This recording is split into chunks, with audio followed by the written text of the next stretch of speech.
सभी लोगों को। मैं दीपक कुमार झा, जैविक प्रमाणन निरीक्षक, Bihar state seed and organic certification agency, जो एक प्रमाणीकरण संस्था है बिहार में और जैविक प्रमाणीकरण के रूप में वो कार्य कर रही है। अपने राज्य में भी काम करती है और राज्य के बाहर किसी भी देश के किसी राज्य में बसों का काम कर रही है। तो मैं आज यहाँ पे बिहार से आया हूँ बंगाल की तरफ, और बंगाल में हमारे एक किसान हैं जो सप्लायर प्राइवेट लिमिटेड, जिनका वो कंपनी का जो नेम है उससे वर्कआउट कर रही है, उन्हीं का फार्म विजिट के लिए आया हूँ। चलो अब हम इनमें इन करते हैं। तो जैविक प्रमाणीकरण और जैविक खेती, जी हाँ, आप सभी लोगों को मालूम होगा कि ये दोनों एक दूसरे से इंटरलिंक हैं।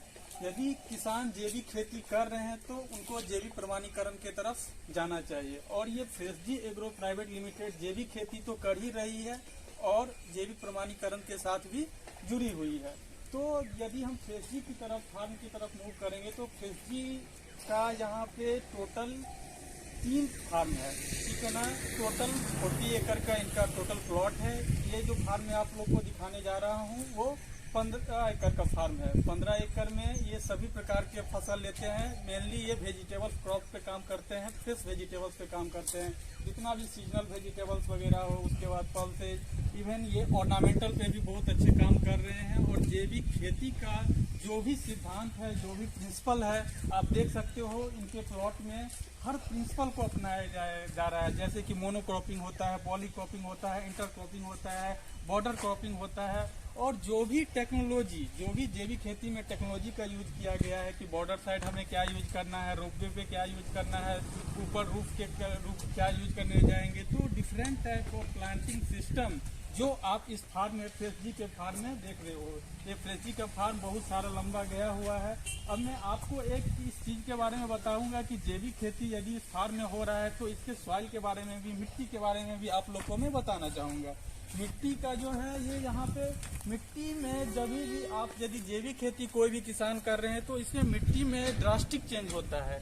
इस मिट्टी का जो कलर होता है वो आपको ब्लैकिश होता है। जनरली जाना जाता है कि जो कन्वेंशनल खेती होती है उसमें ऑर्गेनिक मैटर कंटेंट 0.3 से 0.4% रहते हैं, लेकिन जब हम जैविक खेती की तरफ रुख करते हैं तो इसमें ऑर्गेनिक कार्बन कंटेंट जो होता है इवन 7% तक भी पहुंच जाता है, जिसको अचीव करते हैं। और इस मिट्टी को आप देख सकते हैं कि इस मिट्टी को देख के लगता है कि इसमें कार्बन कंटेंट काफी कुछ बढ़ गया है एकदम। इसमें जो माइक्रो ऑर्गेनिज्म की संख्या, जो जिसको हम लोग जीवाणु बोलते हैं, उसकी भी संख्या बढ़ती चली जा रही है। तो मैं इस फार्म को पूरा आपको दिखाना चाहता हूँ। इसमें जो भी आपका पैटर्न है वो फॉलो हो रहा है। आपको वीडिंग का कोई समस्या जो भी आती है, इसमें यहाँ पे लेबर लगे हुए हैं, अच्छे ढंग से इसका वीडिंग वगैरह भी करते हैं। सारा जो भी प्रिंसिपल है उस चीज को अप्लाई कर रहे हैं। जहाँ तक इनपुट की बात आती है, मैंने इस फार्म में देखा हूँ कि इनपुट जो है उसमें जैविक खाद के रूप में ये लोग वेस्ट डिकम्पोजर का उपयोग कर रहे हैं, अमृत पानी का उपयोग कर रहे हैं, जो कि ऑन फार्म में ही, ऑन फार्म में बाहर से किसी प्रकार की जो भी होता है फर्टिलाइजर वगैरह, इवन जैविक खाद भी है, बाहर से कोई खरीदारी नहीं करते हैं।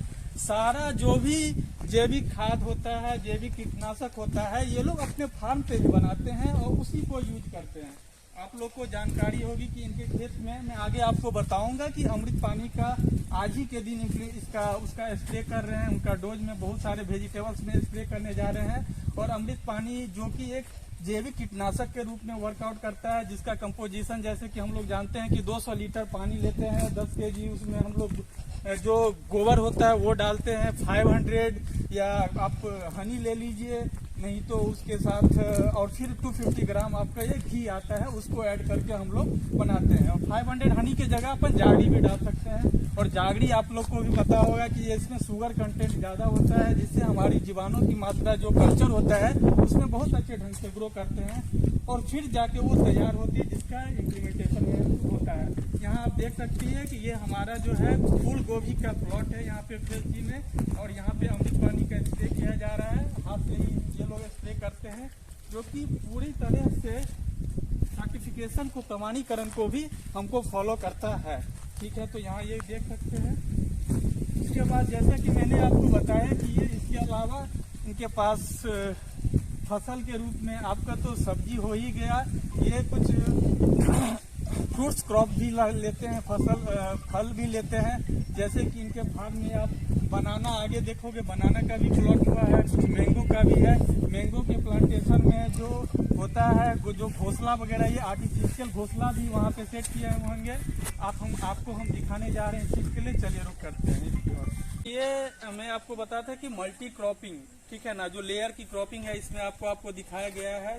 जैसे कि इसमें आप मेथी का जो एक रॉ बेंचेज बना हुआ है हर में, उसके बाद बोतल गार्ड का भी उसके ऊपर का आप देख रहे हैं, साथ में ऑर्नामेंटल प्लांट का भी इसमें लगा हुआ है। उधर आप रेड साग भी देख सकते हैं। तो ये जो सिद्धांत है ऑर्गेनिक फार्मिंग की, जैविक खेती का, इस फार्म में फॉलो किया जा रहा है। इस चीज को आप देख सकते हैं सारी तरीके से इसमें। और एक चीज सबसे महत्वपूर्ण मैं जो देख रहा हूँ, इसमें आप वीडिंग देख सकते हैं कि वीड थोड़ा भी नहीं है। इस फार्म को जिस तरह से मैनेज किया जा रहा है, उसको मैं देख के बोल रहा हूँ कि इसमें वीडिंग का थोड़ा भी नहीं है। और इससे प्रॉपर मैनेजमेंट वे में इस फार्म को पूरे इम्प्लीमेंट किया जा रहा है। आप देख सकते हैं सारे ये पी वगैरह हो गए, जो मटर। आप एक चीज मैं बताना चाहूंगा कि जैविक मटर, जिसको अपन गार्डन पी बोलते हैं, उसको यदि आप टेस्ट करोगे तो उसका जो स्वीटनेस होता है, उसका स्वीटनेस इतना अच्छा होता है, जिसको टेस्ट करने के बाद कोई भी कन्वेंशनल फार्मिंग का जो भी उत्पाद निकलता है उसका कभी नहीं कर पाओगे इसमें। आप देख सकते हो इधर लेमन का ट्री पूरा लगा हुआ है, जिसको लेमन को अच्छे ऑर्गेनिक प्रोड्यूस के रूप में आजकल के कस्टमर प्रेफर करते हैं, जो हर तरह के डाइट के लिए, हर सलाद के रूप में अपन यूज करते हैं। बहुत सारे चीज के लिए डिश में अपन यूज कर सकते हैं। जी मैं आपको बता रहा था कि यहाँ पे एक आर्टिफिशियल घोंसला भी इन्होंने बना रखा है, जिसको अपन हम लोग बोलते हैं कि यदि जैविक खेती किसी फार्म में हो रहा है तो वहाँ पे बायोडाइवर्सिटी मेंटेन होना चाहिए। तो बायोडाइवर्सिटी का मतलब होता है कि जो भी जीव जंतु जो हमारे लिए लाभदायक है। ऐसा नहीं होता है कि जो एग्रीकल्चर फार्मिंग सिस्टम में बहुत सारे जो भी जीव जंतु वो हमारे लिए लाभदायक भी होती है, उसको अपन रिजर्व कर सकते हैं, अपने फार्म में रख सकते हैं। इसका भी उदाहरण इस फ्रेशजी एग्रो फार्म में आपको देखने को मिल रहा है। चलिए हम इस तरह से आगे बढ़ते चलते हैं। आपको दिख रहा होगा और ये किट है हमारा कंपोस्ट का। जो बोला जाता है जैविक खेती में कंपोस्ट बहुत ही इम्पोर्टेंट फैक्टर है, जो मिट्टी की उर्वरता को बनाए रख सकते हैं। और जितना भी वेस्ट प्रोडक्ट है इस फार्म का, जो भी लीफ होते हैं, जो भी कैबेज का हो गया या कॉलीफ्लावर का लीफ हो गया, उसको ये लोग अच्छे ढंग से पूरा इसमें डिकम्पोज करते हैं। और इसमें जो माइक्रो ऑर्गेनिज्म की संख्या है ये इतनी ज्यादा होती है, इसको कुछ टाइम तैयार होने में समय लगता है। इसको जब आप अपने मिट्टी में डालते हो, और जैसा कि फ्रेशजी में एप्लीकेशन में इसको दिया जाता है, अप्लाई किया जाता है फील्ड में, तो मिट्टी की आपकी उर्वरता शक्ति बहुत ज्यादा ही, बहुत स्तर तक इसमें बढ़ जाएगी। चलिए आगे चलते हैं।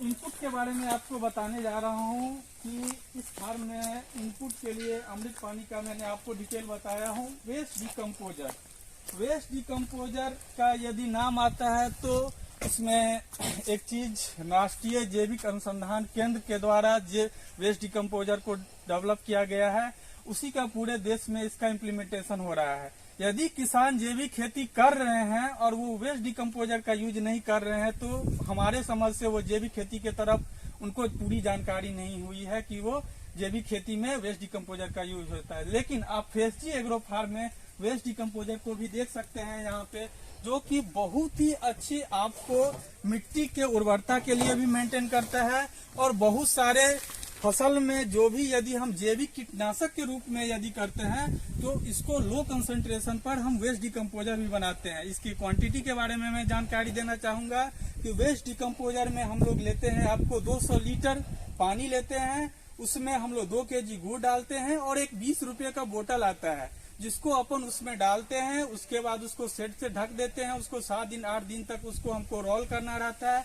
उसके बाद जैसे ही जीवाणु उसमें ग्रो करते रहते हैं, बढ़ते जाते हैं, तो अपने आप वो कल्चर तैयार हो जाता है। और ये फ्रेशजी फार्म में इसको पटवन के रूप में, स्प्रे के रूप में यूज किया जाता है। और इससे क्या होता है, आपका जो पौधा रहता है वो भी तंदुरुस्त रहता है, मिट्टी की उर्वरता भी बनी रहती है, आपका जो भी प्रोड्यूस आएगा उसका भी अच्छे तरीके से आपका उसका प्रोड्यूस का आउटपुट निकलेगा।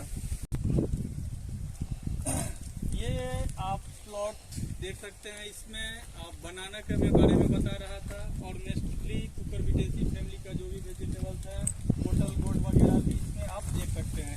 इसमें इम्प्लीमेंटेशन होता है कि जो भी आपका सब्जी का जो भी उपजाऊ होता है उसको बढ़ाने के लिए ये लोग बढ़ते जा रहे हैं, हर कदम बढ़ते जा रहे हैं। तो मैं आपको टेक्नोलॉजी को आपको पहले भी दिखाया हूँ, वही पैटर्न यहाँ भी आपको देख सकते हैं। यहाँ भी ये लोग क्रॉपिंग सिस्टम को फॉलो कर रहे हैं, इंटर क्रॉपिंग को, मल्टी क्रॉपिंग को, जो भी होता है उसको फॉलो कर रहे हैं। साथ में आप एक चीज़ ये देख सकते हैं कि इसमें स्पेस डाल सकते हैं, इसमें भी कुछ ना कुछ ये प्रोड्यूस इसमें डालते रहेंगे। मतलब मैं ये कहना चाहूँगा कि जो भी ज़मीन इसमें है फ्रेश जी एग्रो फार्म में, इसका टोटल यूटिलाइज इस चीज़ को ये लोग देख रहे हैं करके। सबसे बड़ा प्रोजेक्ट कहाँ पे है, जैसे कि हमको फ्रेश जी के जो डायरेक्टर हैं उनसे जब डिस्कस हो रहा था तो उन्होंने बोला कि दादा मेरा जो भी वाटर कंजम्पशन हमारे फार्म में होता है वो कम होता है। ये एक मैं चीज़ बताना चाहूँगा कि जैविक खेती में जब भी हम लोग खेती करने के लिए किसान उस चीज़ को यदि 2 साल 3 साल तक कर लेते हैं तो उसमें वाटर होल्डिंग कैपेसिटी जो होता है, मिट्टी में जो पानी का जो रखने की क्षमता होती है वो बहुत हद तक बढ़ जाती है। जिससे आपको क्या होगा कि आप जब भी इरिगेशन के लिए जाते हो करके तो आपको पानी की आवश्यकता कम होगी, और वहाँ पे मिट्टी ऑलरेडी यदि पानी को रुक के रखा हुआ है तो वो फसल के लिए आपको देती रहती है। तो ये इसका एक पॉजिटिव पॉइंट फीडबैक है। ये देखिए मैं आपको बता रहा था कि आपको दूर से कि ये अमृत पानी का आज फ्रेश जी एग्रो फार्म में अप्लाई किया जा रहा है।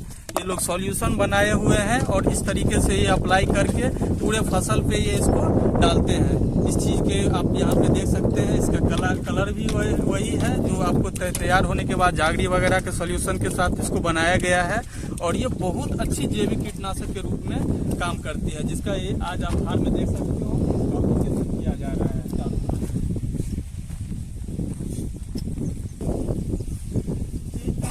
यहाँ आने से इस फार्म में आप देख सकते हैं कि जैविक खेती में और जैविक प्रमाणीकरण में खोला जाता है बफर जोन।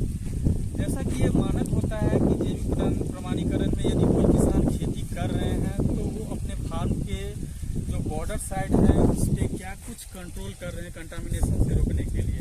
इसके लिए मैं फार्म में और सब जगह जो भी है कंक्रीट वाल दिया गया है। यहाँ भी चैनल देख सकते हैं आप, चैनल बना दिया गया है ताकि जो भरोसे का जो भी प्लॉट है उससे कंटामिनेशन हमारे खेत में नहीं आए। कंटामिनेशन कंट्रोल का इसे केस बोला जाता है, जो आप फ्रेश जी एग्रो फार्म में अच्छे तरीके से इसको देख सकते हैं। उसके बाद में हम आते हैं यहाँ पे एक जैविक खेती का एक और होता है मल्चिंग कंसेप्ट, जो आप लोग को बताना चाहूँगा कि मल्चिंग में क्या होता है कि आपको सबसे वाटर होल्डिंग कैपेसिटी की जो मैं बात कर रहा हूँ उसको कम कर देता है, ज़्यादा बढ़ा देता है वाटर होल्डिंग कैपेसिटी को, टेम्परेचर को भी कंट्रोल में रखता है। और इसका मल्चिंग का कंसेप्ट सीडलिंग के लिए भी ये लोग अप्लाई करते हैं। बेड में वहाँ पे दिखा रहा था, इनके एक और जगह पे था, वहाँ ये सीडलिंग जो ग्रो कर रहा है उसके लिए वो ये अप्लाई कर रहे थे कि वो सीडलिंग अच्छे ढंग से ग्रो के। तो यहाँ पे आप देख सकते हैं कि मल्चिंग का यहाँ पे प्रोसेस चल रहा है फ्रेश एग्रो फार्म में, और ये